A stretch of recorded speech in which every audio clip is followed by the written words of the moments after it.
अब लिखेंगे मेरे बच्चे 7.1। और ये बताएं, मुझे लगता है कि लास्ट टाइम हम लोगों ने क्वेश्चन नंबर 10 कर लिया था। अब मेरे बच्चे लिखेंगे इस क्वेश्चन नंबर अलाउंस लिखें।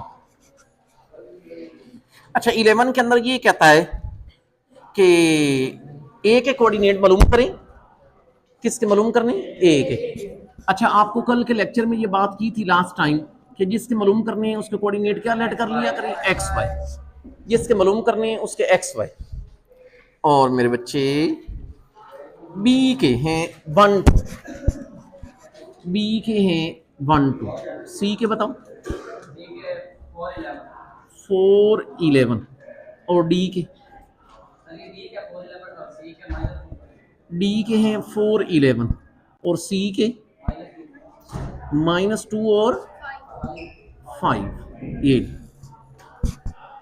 और एक और बात आपको बता दूं कि ये बात सवाल के अंदर गिवन है कि ए बी सी डी के बराबर है। प्लीज तवज्जो लिखिए, इट इज गिवन दैट, ये गिवन है, लिखें इट इज क्या गिवन दैट, ये बात क्वेश्चन के अंदर गिवन है कि ए बी बराबर बताओ किसके हैं, सी डी के। तो कोई बात नहीं, लिखें सोल्यूशन। ये मुझे बताएं, आपको तरीका बताया हुआ है ना कि पहले कौन सा वेक्टर बनाया जाए, ए बी। लिखेंगे ये ए बी। अगर आप तो चलिए दरवाजा बंद कर दें, थोड़ा सा ना शोर का फायदा हो जाए।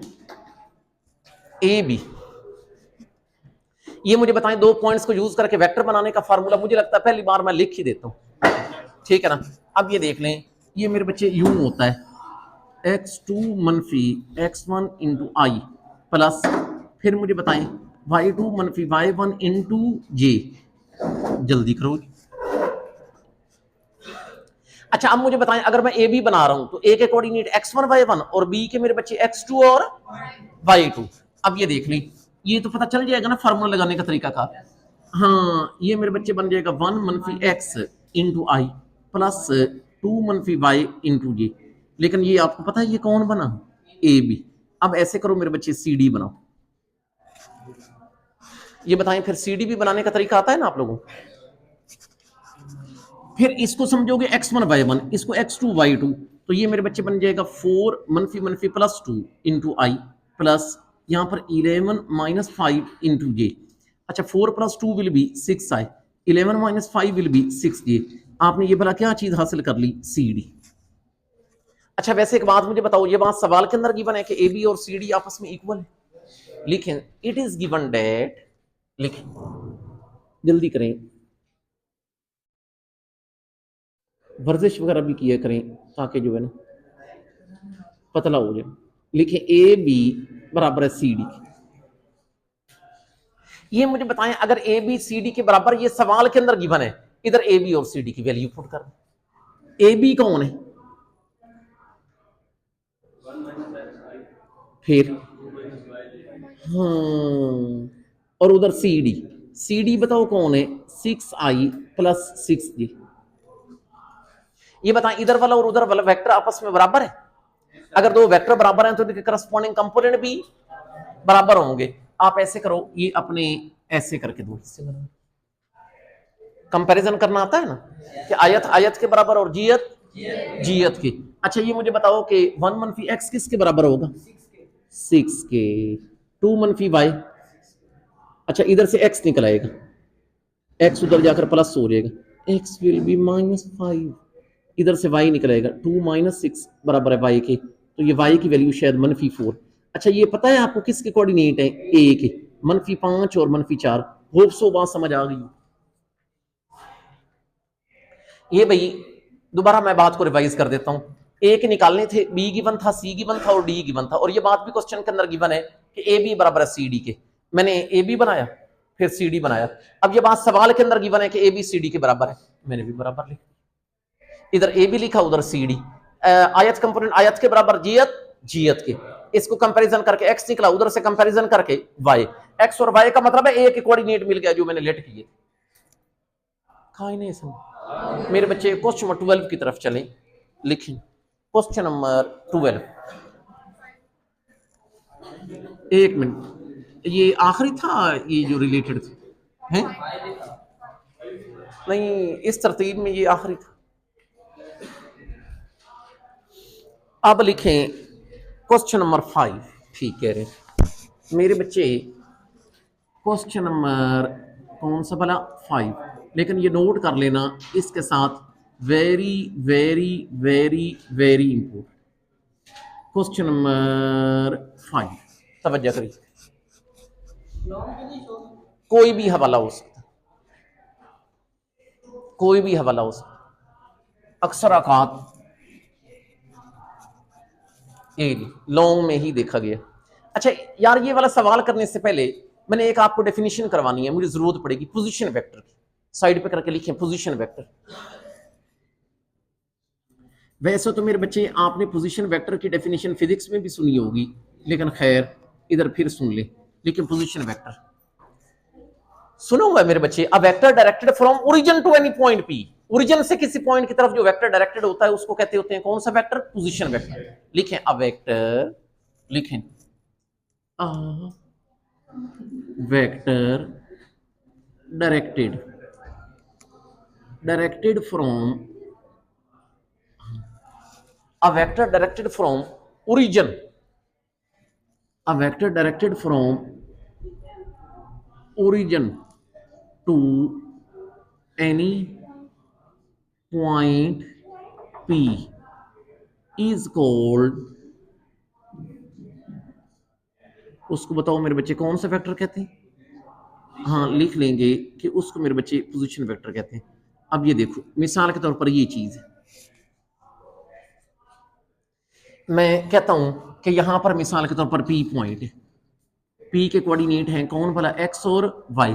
अच्छा ये ओरिजिन, ओरिजिन, और आपको कहा जाता है कि इस P का पोजीशन वेक्टर बनाएं, तो आप लोगों ने कहना है vector directed from origin to any point P। ये देखें O से, ये S से, O से P के, ये वाला वेक्टर पोजीशन वेक्टर। अगर कोई कहता है पॉइंट ए है उसका पोजीशन वेक्टर बताएं, आपने कहना है ओ ए। अगर पॉइंट बी है कहता है उसका पोजीशन वेक्टर बताएं, ओ बी। अगर सी है उसका पोजीशन वेक्टर ओ सी। अच्छा नॉर्मली तौर पर वैसे पोजीशन वेक्टर को हम डिनोट आर से करते हैं, ये मेरे बच्चे आप लोगों की मर्जी भी है। अच्छा ये आप लोगों की मर्जी भी है। अच्छा एक काम करो यार, आप लिखो कि आपका वेक्टर कौन है, आर, लेकिन आर बताओ किसके बराबर है, ओ पी के। शुरू करें। मेरा दिल कर रहा है कि अगर पी के कोऑर्डिनेट है एक्स वाई और ओरिजिन, ओरिजिन के कोऑर्डिनेट्स आपको पता है कौन होते हैं, 0 0, तो मैं मेरे बच्चे ओ पी निकालता हूं। क्या मेरे बच्चे निकालता हूं, ओ पी। ये बताएं दो पॉइंट्स हो और आप लोगों को मेरे बच्चे वेक्टर बनाने का फार्मूला आपको दो पॉइंट्स हो और वेक्टर बनाने का फार्मूला। चलो शुरू करें जी। अस्सलाम वालेकुम।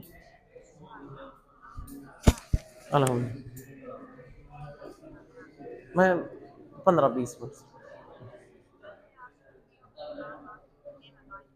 चलो ठीक, ओके। अच्छा ये मुझे बताएं, अगर ये इसको मैं समझ सकता हूं कि x1 और क्या है, y1, इसको मैं समझता हूं x2 और y2, तो ये बताएं x2 मनफी x1 मतलब x मनफी 0 इंटू आई, फिर मुझे बताओ y मनफी 0 इंटू जे। अच्छा भाई मेहरबानी करके बता दो, ये बन जाएगा एक्स आई प्लस कितने जे, वाई जे। ये कौन है, आर है। भाई बात सुने मेरी, मेरे बात करने का मकसद ये है कि अगर पी के कोऑर्डिनेट एक्स वाई हैं, इसका पोजीशन वेक्टर ओ पी होगा, और वो ओ पी किसके बराबर होगा, एक्स आई जमा वाई जे। सिर्फ आप आंखें बंद करके ना बैठे, इसका मतलब अगर पी के कोऑर्डिनेट होते 2 3 और आपको वो कहता कि पी का पोजीशन वेक्टर बताएं, तो वो ओ पी होता और वो बराबर आता 2i+3 जे, 2i+। एक प्रैक्टिस के तौर पर लिखें, एक एग्जाम्पल लिखें, लिखें एग्जाम्पल। खामोश क्यों नहीं होते? अगर मिसाल के तौर पर पी पॉइंट है जिसके कोऑर्डिनेट है 5 और 6, पहले तो आप ये बताएं कि पी का पोजीशन वेक्टर डिनोट किससे होगा, ओपी। आप मेरे बच्चे लिख लें कि पी का पोजीशन वेक्टर होगा ओपी, और आपको कोई जरूरत नहीं कैलकुलेट करने की, वो होगा 5i प्लस ओनली 6j। बताएं बात समझ आई? अब मैंने एक और बात आपको बतानी है, वो भी हमारे क्वेश्चंस के रिलेटेड होगी।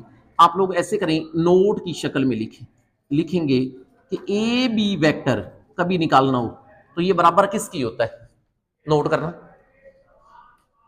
इसका प्रूफ आप लोगों ने फिजिक्स में देखा हुआ है फर्स्ट ईयर में। ए बी अगर देखना हो तो ये मेरे बच्चे बराबर होता है, पहले लिखा जाता है position vector of point B minus फिर लिखा जाता है position vector of point A. मतलब मेरे बात करने का ये है कि अगर ए बी है, अगर ए बी है तो पहले पोजीशन वेक्टर अगले का मनफी फिर पिछले का। ए बी के अंदर अगला कौन है? तो पहले position vector of point B minus फिर position vector of point A. तो आप मेरे बच्चे ऐसे करो, ये इसको अच्छा यूं करके भी लिख सकते हो कि इसका मतलब है कि आपका ए बी वेक्टर कैसा आएगा, ये यूं आएगा ओ बी माइनस ओ ए। मेहरबानी करके नोट कर, इसका प्रूफ अवेलेबल है फिजिक्स के अंदर। हमें यहां पर मैथमेटिक्स के अंदर जरूरत नहीं है, सिर्फ फार्मूले की हद तक जरूरत है कि ए बी वेक्टर किसके बराबर होगा, O B minus O A. It's okay मेरे बच्चे। और ये भी आपको पता चल गया कि अगर कोई पॉइंट पी हो तो उसके कोऑर्डिनेट 5 6 हो तो उसका पोजीशन वेक्टर क्या होगा 5i प्लस 6j। तो उसको डिनोट किससे करते हैं, ओ पी से। अगर ए होगा तो ओ ए से, अगर बी होगा तो ओ बी से। इट्स ओके। आ जाए क्वेश्चन नंबर 5 की तरफ। बड़े पुरसकून तरीके से आप उसकी स्टेटमेंट लिखें, फिर हम समझते हैं। लिखें जी, फाइंड, बातें नहीं लिखें जी, find a vector find a vector from point A to origin. Find a vector from A to the origin where, बताओ मेरे बच्चे, ए बी किसके बराबर है, 4i माइनस कितने जी, -2 जी। प्लीज तवज्जो। और बी पॉइंट गिवन है, बी के मेरे बच्चे कोऑर्डिनेट्स हैं -2,5। आप मेहरबानी करके लिखें इट्स सोल्यूशन। ऐसे करते हैं, पहले सवाल का गिवन डेटा बनाते हैं। लिखें गिवन डेटा। गिवन डेटा के अंदर सारा कुछ डिस्कस करते हैं जो गिवन है, जो मालूम करना है, फाइंड आउट करना है। आप मेरे बच्चे लिखें गिवन डेटा। अच्छा इधर देखना, पहले आप इधर देखें। आप ये मुझे बताएं क्या लिखा हुआ है, find a vector from point A to O. इधर गौर कर रहे हैं भाई, find a vector from A to O, इसका मतलब आपको ए ओ मालूम करना है या ओ ए ओ। लिख लें कि हमारा ये मकसद है कि हम लोगों ने ए ओ फाइंड आउट करना है। अच्छा अगली बात सुनिएगा, ए बी वेक्टर भी गिवन है, बताएं ए बी वेक्टर किसके बराबर है, ये भी लिख लें कि ये है 4i माइनस 2j। अच्छा एक बात तो बताओ, अगर बी के कोऑर्डिनेट है -2 5 और मैं आपसे पूछूं कि बी का पोजीशन वेक्टर बताएं ओ बी, वो किसके बराबर होगा? हाँ यार ओ बी वेक्टर किसके बराबर होगा, -2i plus 5j। It's okay मेरे बच्चे। भाई ये वाली चीजें हैं जो हमें पता है और मैंने बता भी दिया कि ये चीज मालूम करनी। शुरू करें मेरे बच्चे। आप लिखें इट्स सॉल्यूशन। यार क्या आप लोग ये जानते हैं, लिखे वी नो डेट, हमें एक बात पता कि ए बी वेक्टर ये बराबर होता है किसके, ओ बी माइनस ओ ए के। ये बात आपको पता, ये बात मेरे बच्चे पता है कि ए बी बराबर होता है ओ बी माइनस ओ ए। अच्छा एक बात मुझे बताएं, आपको पता किसका, ए बी का, और किसका पता, अगर ए बी और ओ बी पुट करेंगे तो वैल्यू किसकी निकलेगी, ओ ए की। जो ओ ए की निकलती है वो तो निकालें। आप कहोगे सर जी ओ ए निकलेगा, हमें ओ ए नहीं चाहिए, हमें क्या चाहिए, ए ओ। जो निकलता है आप निकालें। जब आपके पास ओ ए निकल आएगा, ओ ए से ए ओ कैसे करना है वो मैं बताऊंगा, मसला नहीं। ओ ए से ए ओ कैसे करना है वो मसला नहीं।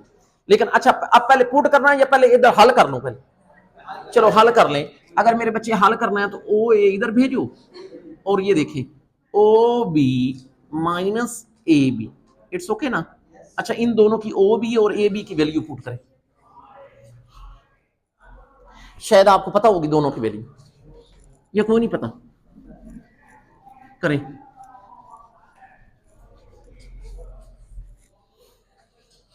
अच्छा बताएं, ओ ए, बताना यार ओ बी कितना है, वो देख लें, -2i प्लस ओनली 5j, दरमियान माइनस ए बी कितना है, 4i-2j। आप ऐसे करो, दरमियान वाले माइनस को अंदर मल्टीप्लाई कर बाद, तो ये मुझे बताएं कि ये हमारे पास चीज आ जाती है -2i plus only 5j minus फिर 4i मनफी मनफी प्लस 2j। अच्छा बताएं, आयत आयत में ऐड होगा, जीयत जीयत में। ये बताओ मेरे बच्चे, -4i-2i it will be -6i, 5 + 2 will be 7j।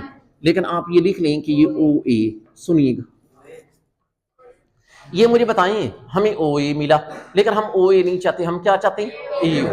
एक बात सुनिएगा, इधर देखें, इधर देखना, अगर ये है ओ, ये है ए, ये ओ ए, ओ ए, ओ ए, आपको क्या चाहिए, आपने ऐसे कर देना, ये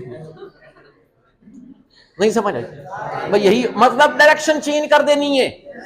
लेकिन आप कहोगे सर जी ये तो ऐसे था तो आपने ऐसे कर दिया, इसको ऐसे कैसे करें? आप ऐसे करो, कंपोनेंट्स का साइन चेंज करो, कंपोनेंट्स के डायरेक्शन चेंज करने का ये तरीका है। ये देखें, इसका मतलब है मेरे बच्चे, अगर इसको ए ओ चाह रहे हैं तो ये माइनस की बजाय प्लस हो जाएगा, और प्लस की बजाय मेरे बच्चे माइनस हो जाएगा। ये हमारा जवाब।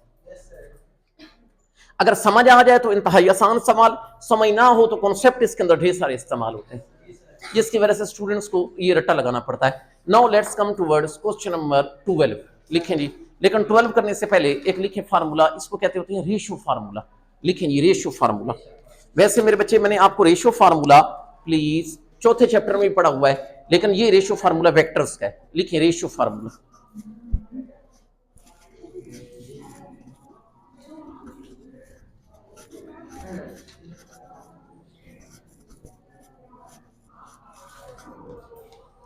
पहले ना थोड़ी सी आपको डिटेल दे लूं, आप ऐसे करो, ये कोऑर्डिनेट एक्सिस बनाओ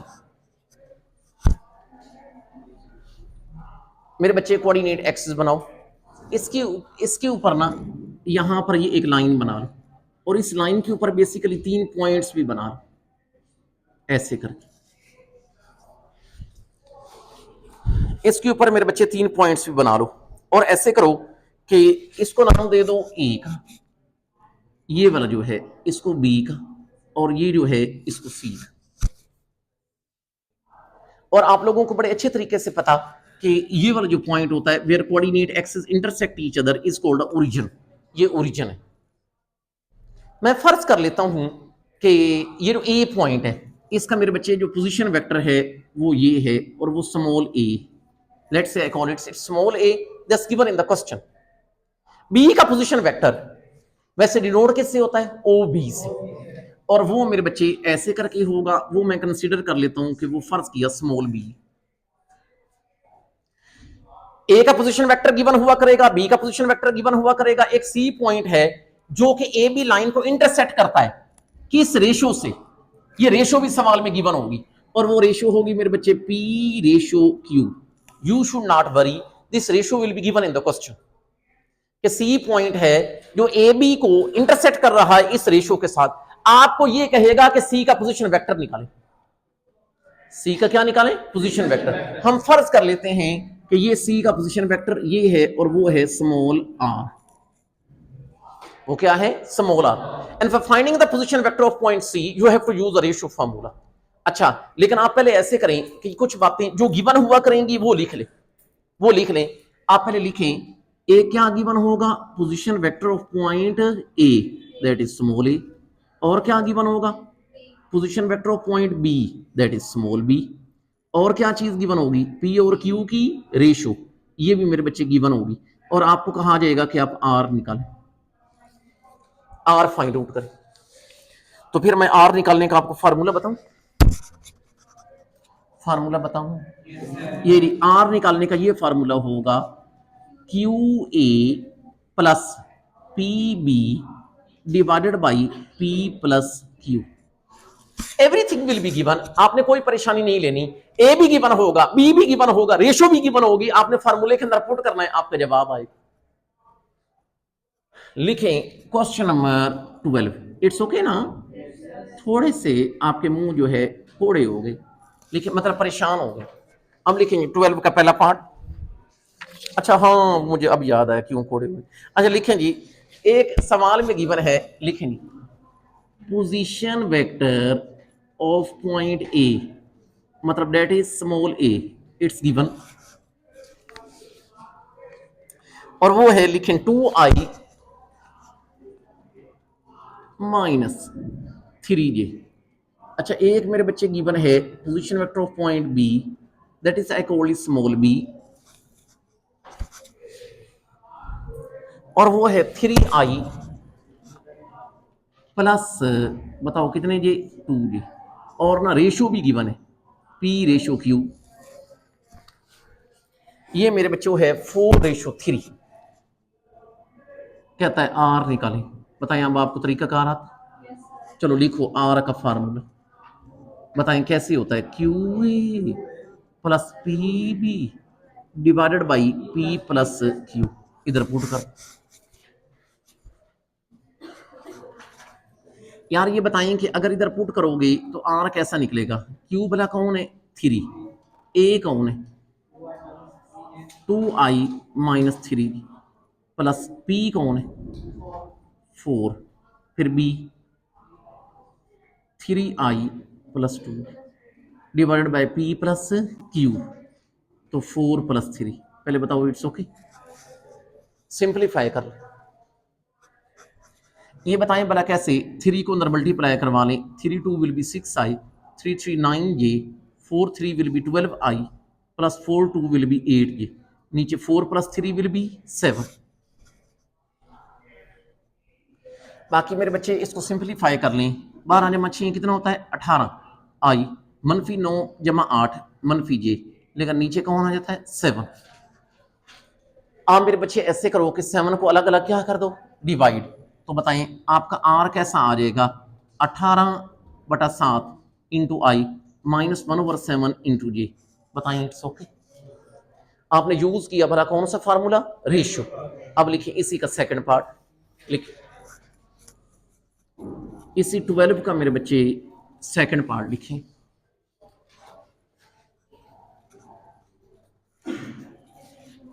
इस क्वेश्चन नंबर 12 और इसका मैं कह रहा हूं सेकंड पार्ट, एक ए गिवन है, लिखिए एक बी गिवन है। ए कैसे लिखेंगे, ओनली 5i, जबकि बी 4i प्लस ये, और रेशो गिवन है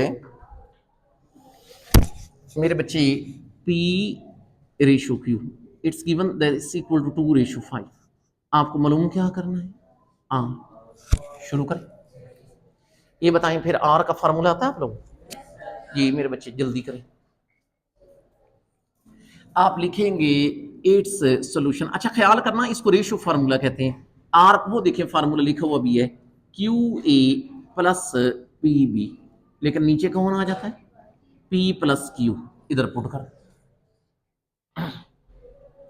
इधर मेरे बच्चे पुट कर दें। वो मैंने आपको कहा भी था भाई, आप 6 बजे वो नए टीचर जो फिजिक्स वाले हैं उनसे मिल सकते हैं, तो जिन्होंने अभी फिजिक्स शुरू करनी है तो वो टीचर होते हैं इधर, फिर आप लोग मिलते भी नहीं, गर्ल्स फैज खान से। हाँ अब ये बताओ मेरे बच्चे, Q कौन है 5, A 5i प्लस P कौन है 2, B कौन है 4i प्लस ओनली J, नीचे होगा P plus Q, P plus Q, तो ये बताएं 2 + 5, यार बता दो इट्स ओके, सिंप्लीफाई कर, 5 will be 25 is 25i, 4 2 will be 8i plus only 2j, 5 plus 2 will be 7। अच्छा, तो ये मुझे बताओ कि it will be 33i plus 2j, लेकिन ओवर 7। यार ऐसे करो, कंपोनेंट वाइज अगर लिखना है आप लोगों ने तो अलग अलग डिवाइड कर दो, तो ये बन जाएगा 33/7 इंटू आई प्लस 2/7 इंटू ये। लेकिन ये बताएं कि ये आपका कौन है? आर। बताओ मेरे बच्चे, बात क्लियर है? कोई परेशानी? ये मन